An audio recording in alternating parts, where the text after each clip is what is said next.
The Jack Benny Program.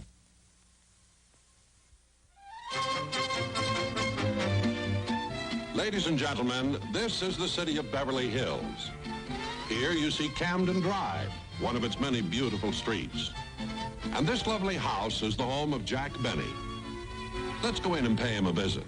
I know he's home because I saw his car in the garage. Come on. And you needn't ask me to leave because you're going to sit there and listen to what I've got to say. Oh, there seems to be some sort of commotion going on. Let's peek in and see what it is. I haven't told you half what's on my mind. And believe me, I'm talking for everybody in the neighborhood. When you first moved in, we thought you were a nice, gentle, kindly old man. But before we knew it, you had the mortgages on all our houses. Oh, I don't blame you for not saying anything. All you can do is sit there with your mouth wide open. And why? Because even you know that last trick you pulled was the cheapest, most abominable thing anybody ever did. Imagine putting a woman with 7 children out on the sidewalk because she missed one payment. Well, I'm not going to listen to any more of this. Rochester. Yes, sir. And no matter what you do, I'm glad I got it off my chest. Shut off that television set.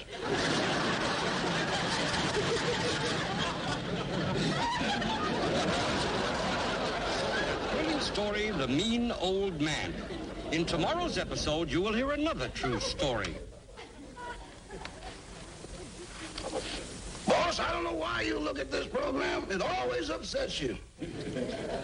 Where they get those fantastic, unbelievable ideas, I'll never know. Nobody could be that cheap. Ridiculous.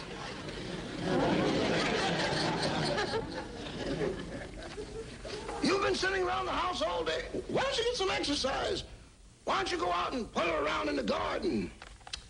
No, I'm just going to sit here and relax. That's all I want to do.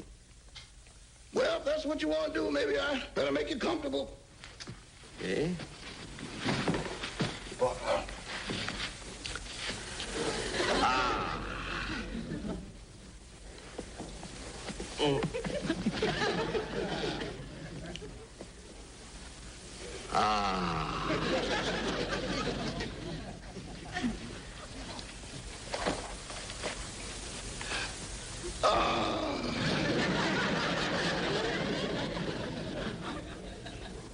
I just threw that one in to help you out.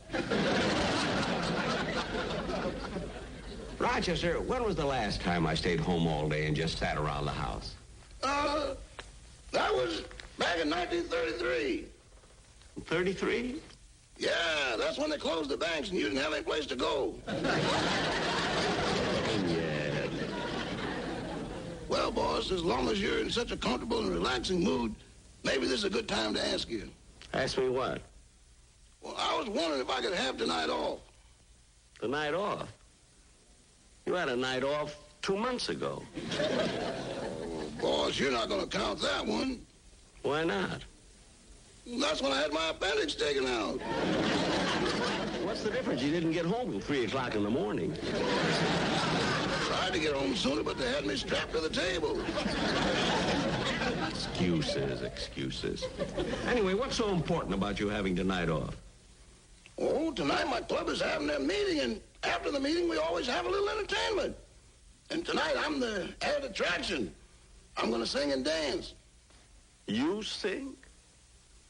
On Central Avenue, I'm known as the sentimental fellow with the mellow bellow. Well, I'll think about it. Oh, thanks. If you want anything, I'll be in the kitchen defrosting the refrigerator. Okay. Oh, boy, this is the life. Maybe later on I'll call Mary and ask her to come over and play cards. Nah, she cheats. I'll just sit here and... Oh, Rochester! Never mind, I'll get it.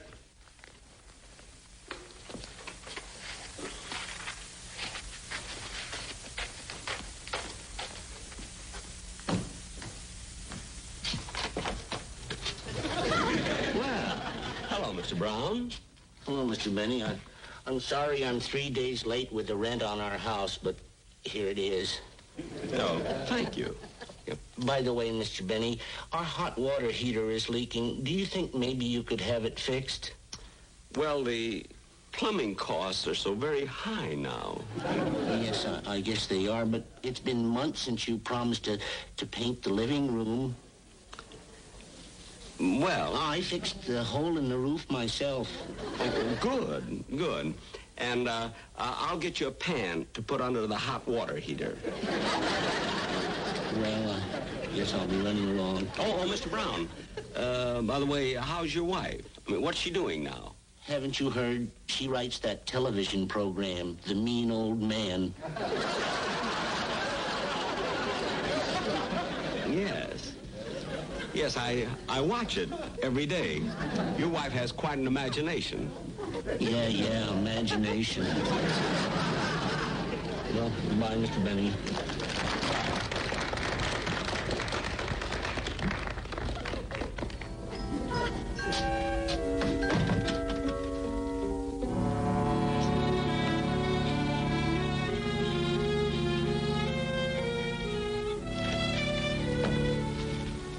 Who's at the door? Mr. Brown from Long Beach. Oh, he's been complaining a long time about a hole in the roof. It's fixed. It's fixed. But, boss, I don't remember you sending anyone down there to fix it. Rochester, if I say it's fixed, it's fixed. Now, if you don't believe me, watch tomorrow's episode and find out. Did you finish defrosting the refrigerator? Well, I haven't started defrosting yet. I'm still taking things out. Oh.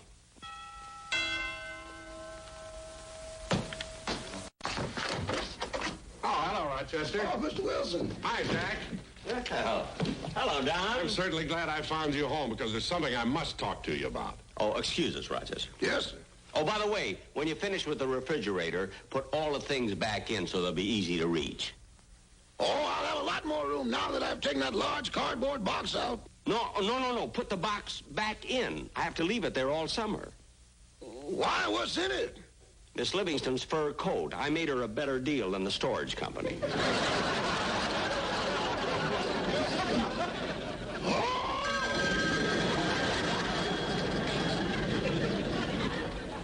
Mr. Benny's residence, star, stage, screen, radio, and television. And don't forget our slogan. During the summer, you can save some cash by storing your furs right next to our hash. May I speak to Mr. Benny? Who's calling, please? I'm Mrs. Miller.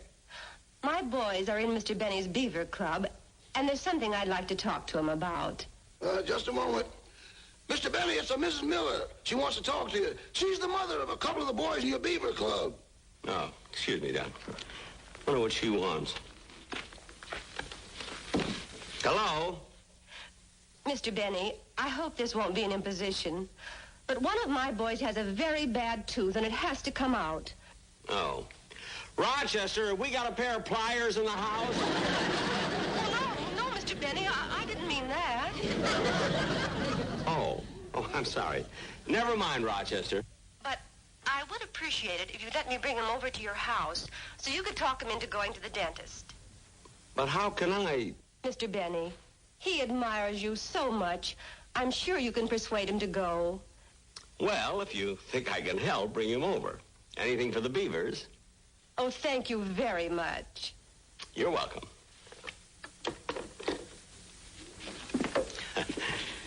She wants me to talk her little boy into going to the dentist.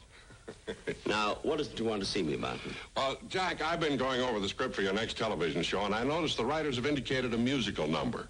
I just wonder who you want to get. Well, Don, you didn't have to bother me with those small details. Get whoever you want. Oh, that's fine. I know a little group we can get for about $1,000. Come back here.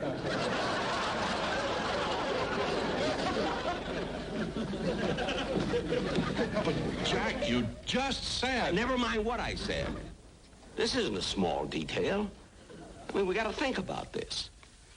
Don, if I told you once, I told you $1,000. I mean, $1,000. Let's think about it. Let's see who we can get. Well, Jack, I know you want someone good, but I also know you won't pay enough to get a Crosby or a Como or a Tony Martin. Say, I know who we can get. Who? Don, have you ever heard of the sentimental fellow with the mellow bellow? The sentimental fellow with the mellow bellow? Someone call me? Yes, Rochester. How would you like to do a song on my television show?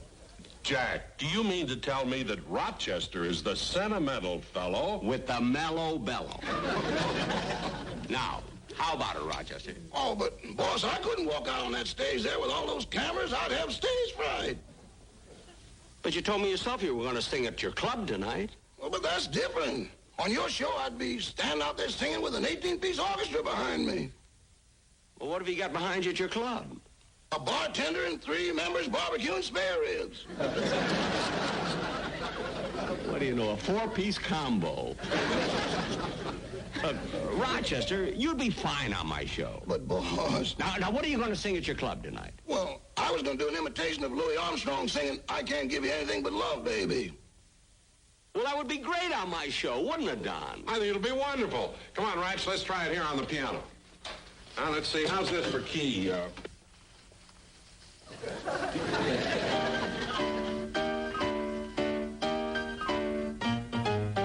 I can't give you anything but love, baby.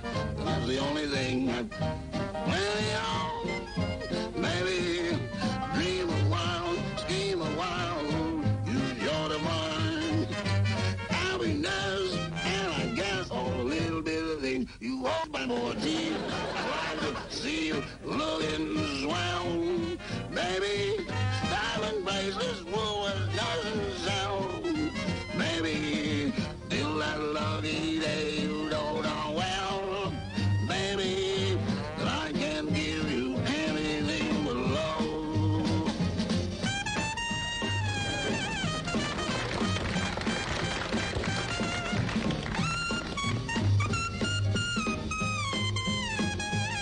Till that lucky day you know darn well, baby, that I can give you anything but love.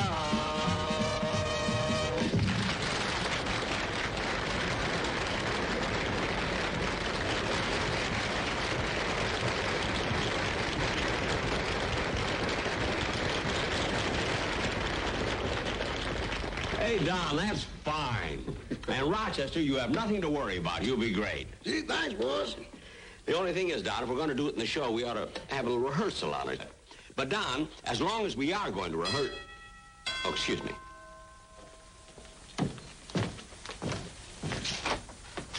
Mr. Benny, I'm Mrs. Miller. Oh, yes, yes. Come on in. Hello, Stevie. Joey. Hi, Mr. Benny. So you're afraid to go to the dentist, huh? Oh, Mr. Benny. Let me handle this. You know what I think? I think you're a great big coward. I'm not a coward. Then why won't you go to the dentist? Because it's his tooth that hurts, not mine.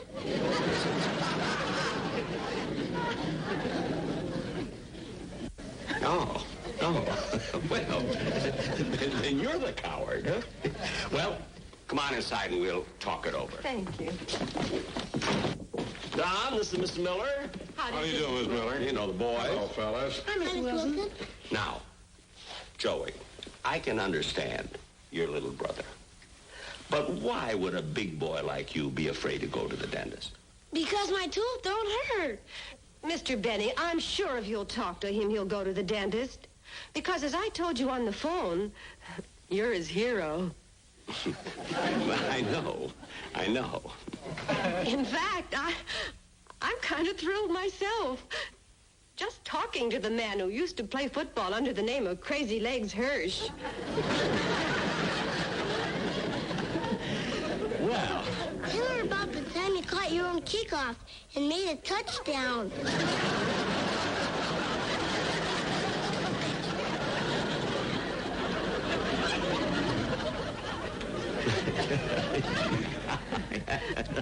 Well, Mrs. Miller, why don't we go to my dentist and get this thing over with? Oh, Mr. Benny, I can't ask you to give up so much of your time. Oh, I don't mind. I'm very happy to do it. Don, I'll be back in about a half hour.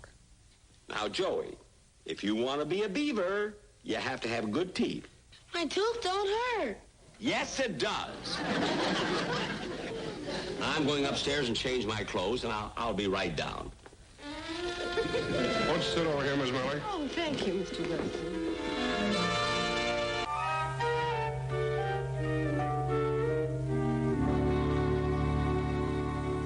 Here. Mr. Benny, it's awfully nice of you to go to all this trouble. Well, that's all right. I was happy to do it. Right in here. Thank you. Wait a minute. Hey, mister, what do you think that you... Mr. Kitzel.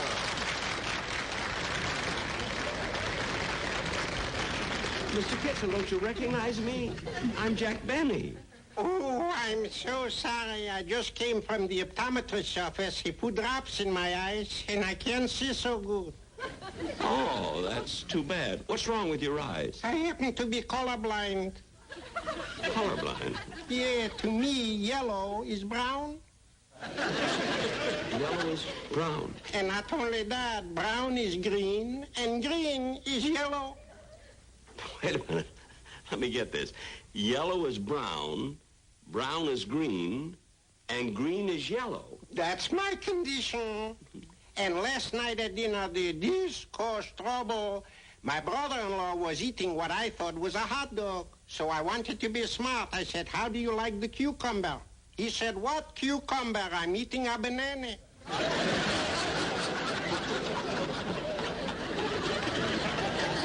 Oh, Mr. Kitzel, you're joking. Oh, well, I got to be stumbling along now, Mr. Benny. Could you do me a favor? Yeah. Point me down the hall. Oh, yes, yes. Thank you. You want to leave? Yeah. Now. Right straight ahead. Here? That's right. That's right. Yeah. Mr. Kitzel! Mr. Kitzel!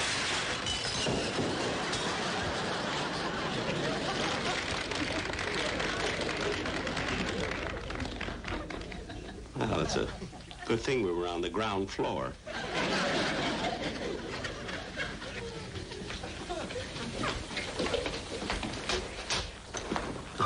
I'm sorry, but I just ran into a friend of mine. You know?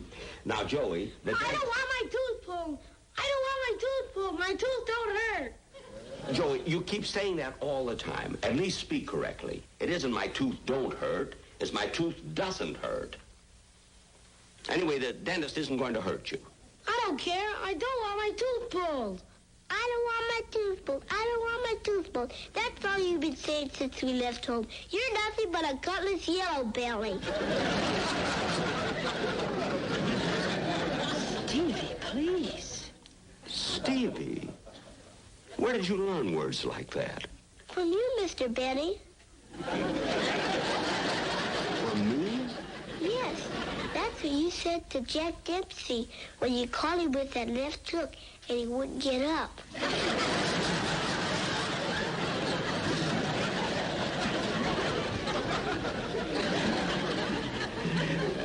Mr. Benny, you knocked down Jack Dempsey? Oh, well, that was quite a while ago, you see. He was 3 and I was 12.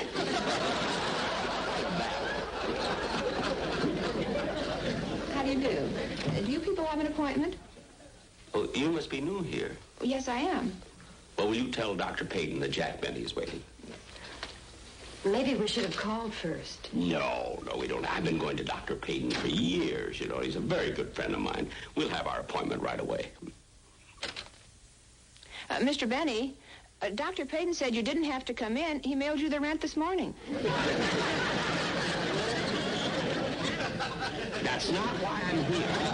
Little boy Joey has a bad tooth, and it has to come out. I don't want my tooth pulled. Well, in that case, the doctor will be able to take you in a minute. He just finished with a patient. Oh. You see, Joey? You're in luck. I don't want my tooth pulled. Oh, Joey, there's nothing to worry about. Everything will be all right. Mr. Benny, you may go in now. Come on, Joey. Come on. I don't want my tooth pulled. I don't want my tooth pulled. Joey, now please. Joey. I don't want my tooth pulled. Joey? Oh, hello there, Mr. Benny. Oh, hello, Doctor. Doctor, this is Mrs. Miller. How do you do? How do you do? Her boy Joey has a bad tooth and it has to come out. Well, we'll take care of that. When we're all through, I'll give you a lollipop. I don't want my tooth pulled. It doesn't hurt. I don't want my tooth pulled. Oh. Mr. Benny, can't we do something? Oh, Doctor. Doctor, come here. I just got an idea. You see, I'm Joey's hero. You are? Yes. And I want to show him that having a tooth pulled doesn't hurt at all. It really doesn't. I know, but we have to convince Joey. So I'll tell you what. I'll get in the chair, you see, and you make believe you're pulling out my tooth, and I'll make out like it's nothing. An excellent idea. Excellent. Not new, but excellent. All right, now, let's all go in here, shall we? Now, Joey, look, I'm going to have my tooth pulled. Come on. See? I like it. That's right, Mr. Benny. Sit right down in the chair. All right. I see. First, we have the examination. Isn't that right, Doctor? That's right, Mr. Benny. Now, yeah. All right. Now, open your mouth, Mr. Benny, please. Watch this, Joey. Watch this.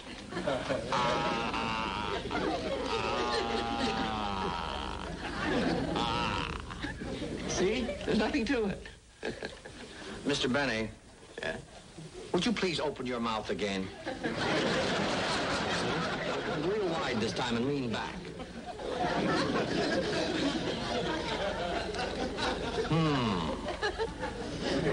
What is it, Doctor? What is it? What is it? Nurse, Yes, Doctor. prepare the Novocaine. Let's not overdo this kidding. I'm not kidding. That third tooth from the end, the bicuspid, it's in terrible shape. It has to come out. But, Doctor, Mr. Benny, how old are you? 39. Well, you've got a bicuspid that's 63. Look, Doctor. Mr. Benny, believe me, it's really in bad shape. It has to come out. But I don't want my tooth pulled. It don't hurt. Honestly, it don't hurt. You mean it doesn't hurt? You see? Look, I'm going to get out of here. Well, go ahead, Joey. Now, Joey, stop. Novocaine, Doctor. I don't want any Novocaine. My. Joey, How let me get- brave he is. Look at Joey. All right, Mr. Now, Benny. let me get out of here. Come on, open your mouth. Doctor.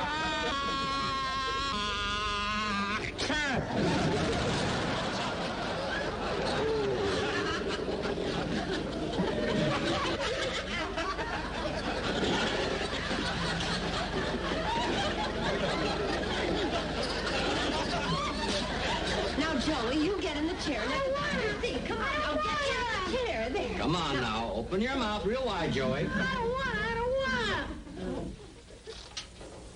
Open your big mouth or I'll bash your head in.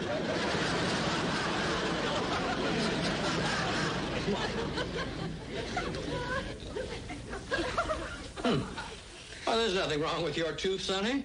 Oh, but doctor, look how black it is. Oh, he's just been eating licorice. Well, if that's all it is, come on, kids, let's go home. Yeah. Get out of here. Oh, just a minute, Mr. Benny. Yeah? You owe me $10 for pulling your tooth. That's what you think. I just raised your rent.